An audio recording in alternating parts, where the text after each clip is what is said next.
This is Newcap News with Nerman Esau. Good evening and thank you for joining us. The unofficial results are in after yesterday's by-election, and Saskatchewan Party candidate Colleen Young has been named MLA-elect for Lloydminster. Now, this comes less than a month after she was nominated by the party.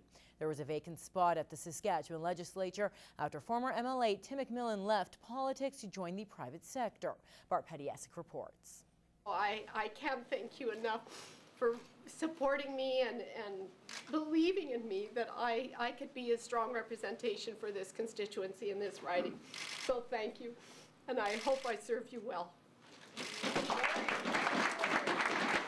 It was an emotional end to a 25-day campaign by Colleen Young. Surrounded by supporters, friends, and family on election night, she says it was a quick turnaround from nomination to election. Having a nomination and a by-election back-to-back that fast has been a long push and a long haul, and lots of sleepless nights. It was a landslide victory for Young after securing more than 1,700 votes, winning the election with more than 60% of the vote.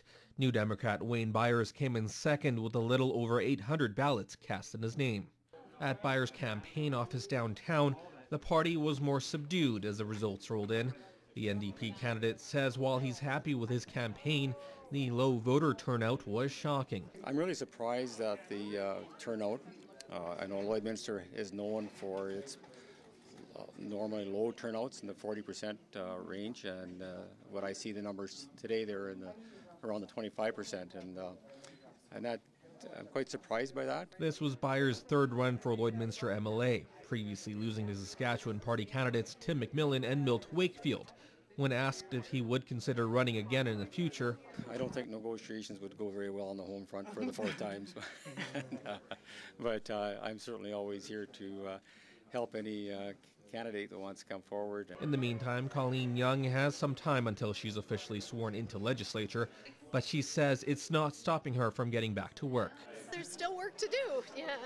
As much as the campaign itself is over and the writ period is over, there's the cleanup to do, and I'm part of that cleanup crew. Bart Pediasic, Newcap News.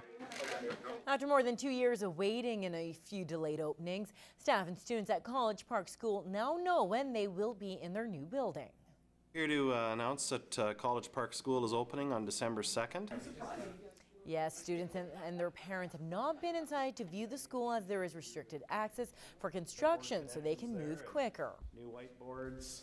We've had some construction delays throughout the course of the fall, and it's just like any of the buildings that seem to be taking place in Lloydminster, it's a struggle, and you know what, we're very happy with the finished product.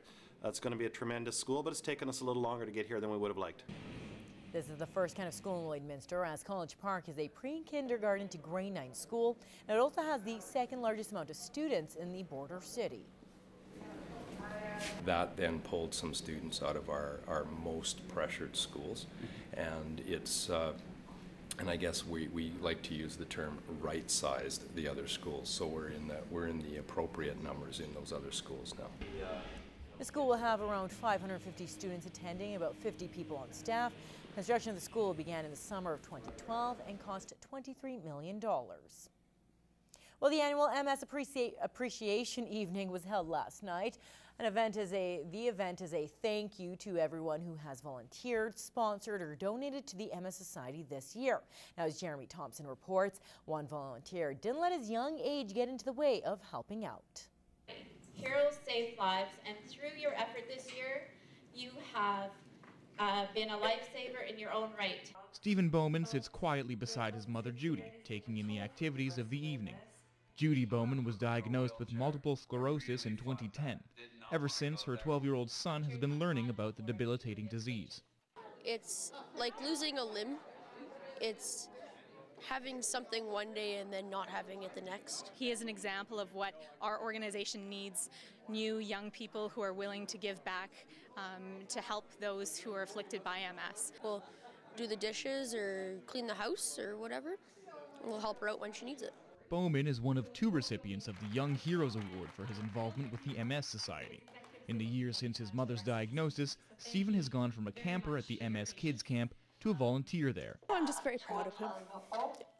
We don't really talk about the MS. We just kind of go about our day as if it was normal, and she seems to enjoy it, and if she doesn't, we'll help her out.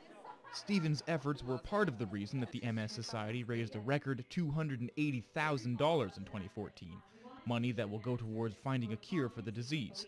But for Stephen and his family, the evening is just about enjoying Stephen's accomplishments and the support of the community.